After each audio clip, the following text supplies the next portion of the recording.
Shalom, salam sejahtera bagi kita semua.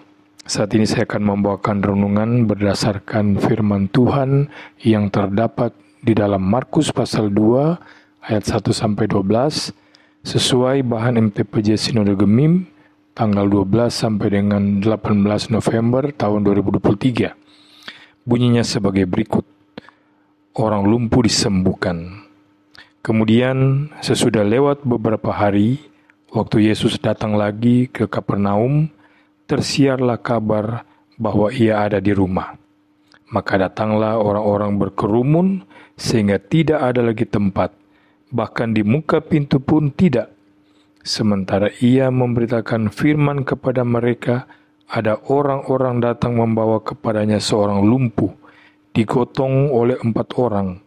Tetapi mereka tidak dapat membawanya kepadanya karena orang banyak itu. Lalu mereka membuka atap yang di atasnya. Sesudah terbuka, mereka menurunkan tilam tempat orang lumpuh itu terbaring. Ketika Yesus melihat iman mereka, berkatalah ia kepada orang lumpuh itu, "Hai anakku, dosamu sudah diampuni." Tetapi di situ ada juga duduk beberapa ahli Taurat. Mereka berpikir dalam hatinya, mengapa orang ini berkata begitu? Ia menghujat Allah. Siapa yang dapat mengampuni dosa selain daripada Allah sendiri? Tetapi Yesus segera mengetahui dalam hatinya bahwa mereka berpikir demikian. Lalu ia berkata kepada mereka, "Mengapa kamu berpikir begitu dalam hatimu?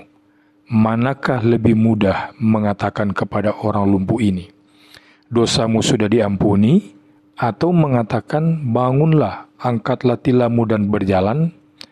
Tetapi supaya kamu tahu bahwa di dunia ini anak manusia berkuasa mengampuni dosa. Berkatalah ia kepada orang lumpuh itu, 'Kepadamu kukatakan, bangunlah, angkatlah tempat tidurmu dan pulanglah ke rumahmu.' Dan orang itu pun bangun, segera mengangkat tempat tidurnya dan pergi keluar di hadapan orang-orang itu, sehingga mereka semua takjub lalu memuliakan Allah, katanya, 'Yang begini belum pernah kita lihat.'" Saudara-saudara yang Kristus kasihi, kisah yang ingin disampaikan oleh pembacaan kita ini amatlah sederhana, yaitu Yesus berada di Kapernaum. Namanya sudah amat terkenal, terutama sebagai orang yang mampu menyembuhkan segala macam penyakit. Lalu ada orang yang menderita sakit lumpuh. Tidak diceritakan sejak kapan dia sakit, tetapi yang hampir pasti dapat dipastikan bahwa dia sudah berobat kemana-mana, namun gagal, tidak berhasil, ia tetap lumpuh. Orang yang dalam keadaan seperti ini bisa punya 2 kemungkinan. Pertama, karena sudah amat lama sakit, ingin sekali sembuh, sudah berusaha kemana-mana, tetapi tidak menolong apa-apa, lalu frustrasi berat, stres, tertekan. Mungkin sampai berteriak kepada Tuhan, "Tuhan, saya yakin kalau Engkau mau, Engkau pasti dapat menyembuhkan saya. Tetapi mengapa Engkau tidak mau? Mengapa Engkau membiarkan saya begini?" Itu kemungkinan pertama. Kemungkinan kedua adalah karena sudah berusaha namun tetap tidak menolong, frustrasi juga tidak menolong, malah tambah menderita, lalu orang mulai menyerah. Ya, mau apa lagi? Ya, sudahlah, terima saja. Sudah nasib, sudah takdir. Mulai putus asa.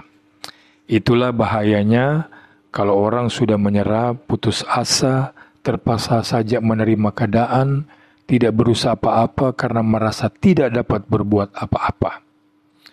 Ada pepatah yang mengatakan, Tuhan hanya menolong orang yang mau menolong dirinya sendiri. Maksudnya ialah, kalau orang sudah patah semangat, tidak mau berusaha apa-apa lagi, menyerah saja kepada keadaan, Tuhan juga tidak mau menolong. Sebab harus ada timbal balik. Tuhan mau menolong dan Tuhan mampu menolong, tetapi kita juga harus mau ditolong. Ini tidak hanya berlaku untuk orang yang sakit tubuh, namun untuk semua yang membuat kita putus asa. Saya pernah mendengar ada seorang remaja mengatakan, "Saya ini memang bodoh, tidak ada bakat di sekolah. Mau apa-apa juga percuma. Saya pasti tidak akan mampu. Lebih baik saya berhenti sekolah." Ini sikap menyerah. Kemudian ada contoh lain, orang yang mengatakan, "Ya, saya ini memang sudah begini. Tuhan mungkin sudah menentukan saya untuk menjadi orang yang brengsek. Ya sudah, brengsek, ya brengsek saja." Menyerah, putus asa, dan tidak mau berusaha. Dan mungkin dalam keadaan putus asa seperti itulah orang lumpuh itu diusung oleh sahabat-sahabatnya ke tempat Yesus. Tetapi apa yang terjadi? Mereka tidak bisa masuk. Rumah tempat Yesus berada sudah penuh sesak dengan orang-orang lain. Kemungkinan besar juga orang-orang sakit yang ingin sembuh. Karena itu tidak mungkin berkata kepada mereka, "Tolong kami, biarkan kami masuk duluan. Kami membawa orang sakit." Orang-orang di situ pasti akan menjawab, "Tidak bisa. Kami juga membawa orang sakit. Semua juga membawa orang sakit. Salah sendiri datang belakangan." Saya membayangkan, mendengarkan itu, orang lumpuh itu lebih putus asa lagi. Nah, apa saya bilang? Percuma kan? Mari pulang saja. Rupanya saya ini memang sudah nasibnya begini. Putus asa. Tetapi syukurlah, dan ini sebetulnya yang ingin mau disampaikan kepada saudara-saudara. Sahabat-sahabatnya itu tidak putus asa. Mereka putar otak cari jalan bagaimana sampai temannya yang lumpuh itu dapat sampai kepada Yesus. Dan apa yang mereka lakukan? Mereka naik ke atap, mereka membongkar genteng, lalu menurunkan temannya yang lumpuh itu dari atas. Saya bisa membayangkan orang-orang akan berteriak, "Hei, jangan seenaknya begitu, antri dulu." Yang punya rumah juga dapat kita bayangkan marahnya luar biasa, karena rumahnya dibongkar. Namun Yesus menyambut si lumpuh dan teman-temannya itu, dan dia menyembuhkan si lumpuh itu. Saudara-saudara, yang perlu dicontoh di sini tentu saja bukanlah bongkar atap, cari teman, mengetuk-ketuk pintu tidak muncul, dipanggil-panggil tidak muncul, lalu naik atap bongkar genteng. Bukan itu, saudara. Tetapi ini, betapa pentingnya sahabat-sahabat yang baik itu. Si lumpuh tadi sudah tidak berdaya, bahkan sudah putus asa. Sudah pulang saja, percuma. Namun berkat sahabat-sahabat itulah si lumpuh tertolong.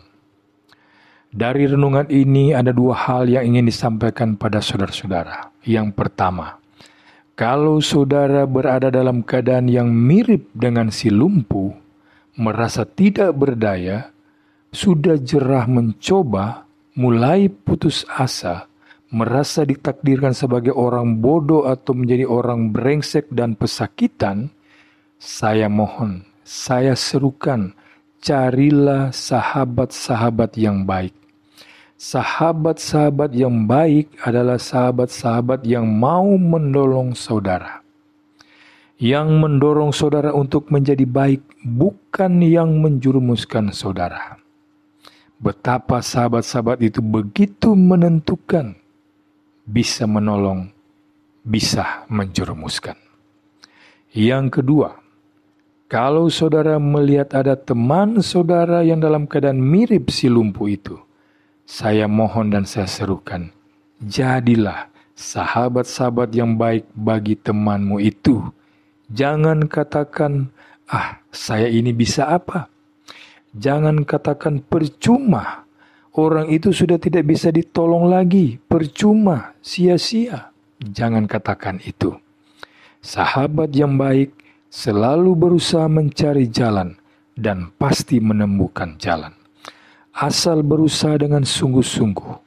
Sahabat yang baik itu betapa menentukan. Bisa menolong, bisa menjerumuskan. Tuhan Yesus memberkati kita semua. Amin.